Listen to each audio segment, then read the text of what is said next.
இப்போ நாங்கள் இந்த சுன்னா முஅக்கதாவை தெரிந்து கொண்டோம். எந்த தொழுகைக்கு எத்தனை ரக்காத் இருக்குது, முன்னுக்கு எத்தனை பின்னுக்கு எத்தனை என்று. இப்போ இன்னொன்று சொன்னோம் இல்லையா, ஃபர்தான தொழுகையோட சம்பந்தப்பட்ட தொழுகை ரெண்டா பிரிக்கிறேன்னு சொன்னோம். ஒன்று சுன்னா முஅக்கதா, இன்னும் ஒன்று இருக்கிறது சுன்னா கைரு முஅக்கதா. நான் சொன்னங்களே உங்களுக்கு இப்போ நீங்கள் யோசிச்சுட்டு இருப்பீங்க, இவங்க அசருக்கு முதல்ல எதுவும் சொல்லலையே, மகரிபுக்கு முதல்ல எதுவும் சொல்லலையே, இஷாவுக்கு முதல்ல உள்ளதெல்லாம் சொல்லலையே. அது இருக்குது. அது எந்த லிஸ்ட்ல வரும்?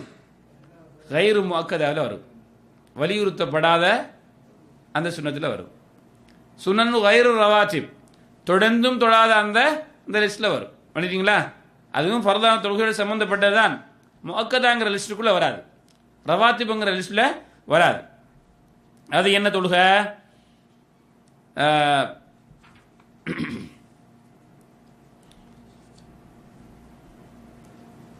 அசர் தொழுகைக்கு முன்னால 2 அல்லது 4 ரக்காத்துகள். அசர் தொழுகைக்கு முன்னால 2 ரக்காத் அல்லது 4 ரக்காத்துகள்.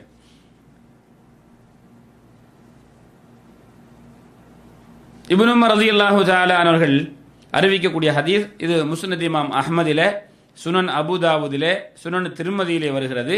இமாம் திருமதி ரஹமத்துல்லாஹி அலைஹி அவர்கள் இந்த ஹதீஸை ஹசன் என்று சொல்றாங்க.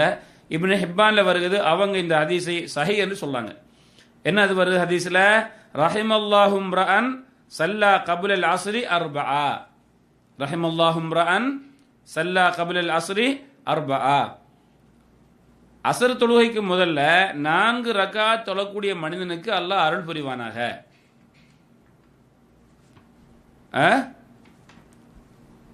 அசர் தொழுகைக்கு முன்னால் தொழக்கூடிய ஒரு மனிதனுக்கு அசர் தொழுகைக்கு முன்னால எத்தனை ரக்காத்து? 4 ரக்காத். அவருக்கு அருள் புரிவானாக. அப்ப அசர் தொழுகைக்கு முன்னால 4 ரக்காத் சுன்னத் இருக்கிறது. பண்ணிட்டா? அடுத்த ஹதீஸ் பாருங்க. அலி ரலியல்லாஹு தஆலா அன்ஹு அவர்கள் அறிவிக்கூடிய ஹதீஸ், ஸல்லல்லாஹு அலைஹி வஸல்லம் அவர்கள் அசர் தொழுகைக்கு முன்னால 4 ரக்காத்துக்களை தொழுவார்கள். அந்த 2 ரக்காத்துக்களுக்கு மத்தியிலே சலாத்தை கொண்டு பிரிப்பாங்க. ரைட்டுங்களா? அந்த சலாத்தில் மலக்குமார்கள், நெருக்கமான மலக்குமார்களுக்கும் நபிமார்களுக்கும் மூமியன்கள் முஸ்லீம்களில் அவர்களை பின்பற்றியவர்களுக்கும் என்ன செய்வாங்க? சலாம் கொடுப்பாங்க.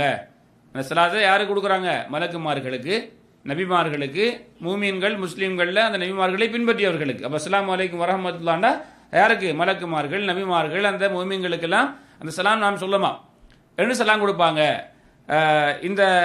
இந்த ஹதீஸில் என்ன வருது? ஸல்லல்லாஹு அலைஹி வஸல்லம் அவர்கள் என்ன செய்றாங்க? அந்த 4 எப்படி தொழுகிறாங்களாம்? 2 2ஆக.